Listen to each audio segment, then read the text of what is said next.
Hey, what's going on? Memphis here, coming with the first deck profile for the channel. Looking like it's going to be Voltempest Midrange. Pretty simple deck to throw together, to be fair. It's mostly just a combination of some of the best Thunder cards and some of the best Wind cards. Some of my favorite, at least. I will preface this with this is not going to be the most practical list because I prefer to use the physical card game for my content. I'm making do with what I got. And I feel like a lot of people right now are doing the same, pretty limited quantity at the moment. So we're doing this off the cuff. Before I get started, I would like to say thank you to the two buyers who picked up a couple copies of the Nephis channel mascot, Infurix. This bad boy is not a stellar rare, so I'm going to have to part ways. Still hurts nonetheless. My very first full arts, my only full arts. But you do what you gotta do. So let's get right into this. I'll go ahead and make explanations as I go. There are a few cards that just don't need explaining, and Astrabbit's one of them. You can go ahead and take a moment to read that bad boy if you have not seen it before, but it needs no introduction as probably the best card in the game. You're going to be able to sit on this with 5 health. That's pretty difficult to get over, and it's just going to generate you advantage throughout. So newer players who are looking for some advice and where to start, Astrabbit is kind of like a centerpiece for this deck. Centerpiece of any control deck, really. Double Elichick. You need to see your Divine Runes. For Griff use, that's how Griff use's effect works. Your Divine Runes are also some of the best cards in the game, considering it is the house for all of your spirits, more often than not. One Boombat, it's just nice to have that tech option. Most of the time, you're probably not going to need to use it, but there are things like Foamy. There are big creatures that you just can't get over sometimes, so it's nice to have that. Spark It, only 1 copy. Now, if you didn't have to Nexus the 2 Thunderbolts, the 2 Thunder Spirits every time, just to look at the hand, I mean, I'd play 3 of this. That just goes without saying, but you have to be able to do Nexus things, so not the best card without a Zeus or any other way to move stuff around, but it's absolutely fantastic when you have it. There's a lot to be said about having hand knowledge from the opponent, so it's just worth playing. And to be honest with you, it's more for the Nexus utility than it is anything else. You want to have a 4th card that does that. Over the Winds, playing 1 Carry-On. It's pretty rough without having Alter the Stars, which is what I would be playing over the Circle of the Skies. But nonetheless, I think Carry-On's still a fantastic card. Carry-On letting you be able to take things that are untargetable, like Voltempest, and being able to just make use of them for the opponent's turn is fantastic. I mean, even if you can't take Voltempest, just taking anything with considerable amount of spirits on it and attacking your opponent with it is fantastic. It's also searchable off of Aeolus. All these 1-drops are. One of the better search targets, Double P-Gust.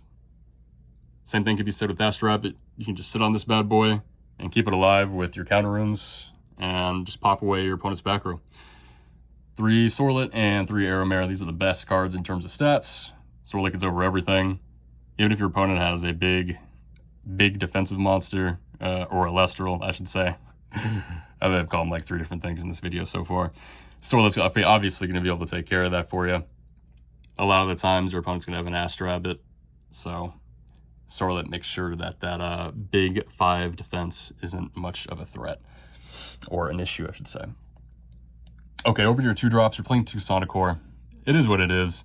In a game where it's so focused on setting your back row, and we don't have anything that's equivalent to a Harpy's Featherstorm or like a Heavy Storm or whatnot, the closest thing that we have is Falacane, and that's just not the same thing. I mean, as you can see here, we've got better 2-drops that we can play over Falacane, and yeah, without there being like a rune that punishes your opponent for just setting 4, we need to play Sonicore. Personally, there's not much difference between playing like, I don't know, Ryceros or Flaracne, cards like that just stop you from playing the game. There's really not much difference between that and like setting 4 runes in the back row. It is the worst feeling to try and hold your cards, and instead of like going for game, you're worried about 4 back row, and so you make a very suboptimal play just for your opponent to like not even have it. So it's pretty rough to you know, play games like that. So Sonic Core, necessary evil for sure. I mean, I don't like playing around against this card either, to be honest. I mean, it's pretty nasty, but I'm not really a fan of trying to play guess who with my opponent's back row. So that's my thoughts on the card. You're just gonna play Sonic Core. It's just too powerful. Chrysor. Now, I like this card a lot. I mean, why not try and hit their face directly and recover? In the late game, you can just use this to pierce that last bit of damage. Even in like the middle game, you can ascend an Aeromare into Chrysor, and it's a pretty solid threat. Aeromare just being so solid, can't be targeted or destroyed by an opponent's Elestral effect. Very few things that help deal with that. You can alter the stars, or you can Shield of Achilles.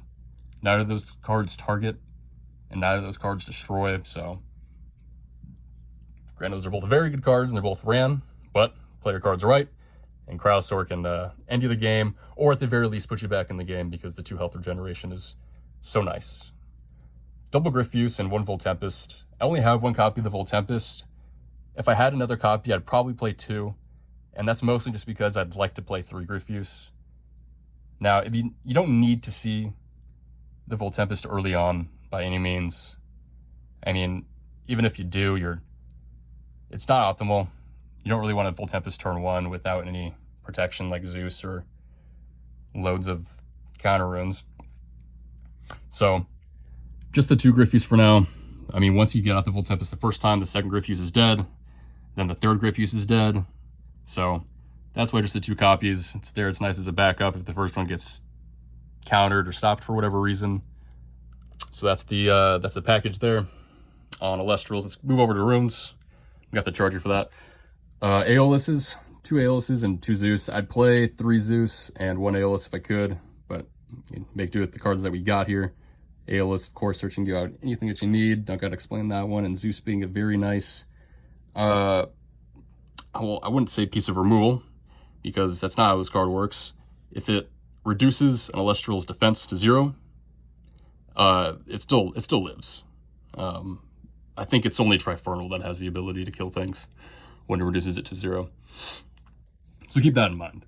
That being said, I mean, I'd still play 3. You'd much rather have a house for Thunder Spirits than you would for Wind Spirits, because of all the nexusing with Strabit, potentially Boombat. Yeah, onto the other runes. We got 3 Ambrosia, goes without saying. Circle of the Sky is a filler for Altar of Stars, which is what I would play. Altar of Stars, of course, working fantastically with Carrion. You can steal their Elestral, and then Altar of Stars to get rid of the spirit that's on it after you attack with it, of course. And then you kill it before you give it back to them. So Altar of Stars, clearly a much better card. Circle of the Sky works. For now, it is what it is. Of course, that nexuses everything from Voltempest to Boombat, Strabit. Counter runes. 3 Shield of Achilles. Now, we're playing Shield and 2 Poison Tipped Arrow because we want to keep it cheap. You don't want to be playing stuff like Gorgon's Gaze or... I think it's it, honestly. Gorgon's Gaze, I think, is the only 2-drop counter rune I can think of off the top of my head. Other than Helios. We're playing Helios. Just because that stuff is so expensive. You're already spending so many spirits to do stuff like your 2-drops, suiting up a Divine Rune, whatever it may be. So you don't want to be spending your spirits on excessive stuff like Gorgon's Gaze, when Gorgon's Gaze really isn't even going to take care of the issue in the end, because the card stays there on the field. And to be honest, you can take care of almost any answer. I mean, if they Nexus on, or not the Nexus, if they Ascend on their turn, I mean, I don't know what to tell you. I think you probably just let it get too out of hand. Then the last counter we're playing is 3 Helios' Cherry Red. This is the other one I'm willing to spend 2 mana on, because it's just going to stop the opponent from playing the game altogether. This is going to let us push in for a big aggressive turn. Sonic Core already kind of does that, but if you don't have the Sonic Core and you need to push in, Helios' Cherry Red is going to let you do that. You can Helios when you're in the Chrysor endgame and just like keep ramming them in the face directly. Or you can do this when you're worried about them recovering with like Ambrosia or what have you. But for the most part, we're probably going to use this a bit more aggressively. So lots of different ways you can build this deck. To be honest, without the Altar of Stars, the Carrion should probably just be like a Toxeon or something. So feel free to make use of that if you will. And yeah, that's going to be the first deck profile. This is pretty casual for the most part. I'd love to be able to make something very meta relevant with all of the cards, but I'm a bigger fan of making physical content than I am digital content. So this is what I'm working with for right now. Hope you guys can get a good starting point from here and make the best of it. And yeah, thank you guys for watching, and thank you for the support.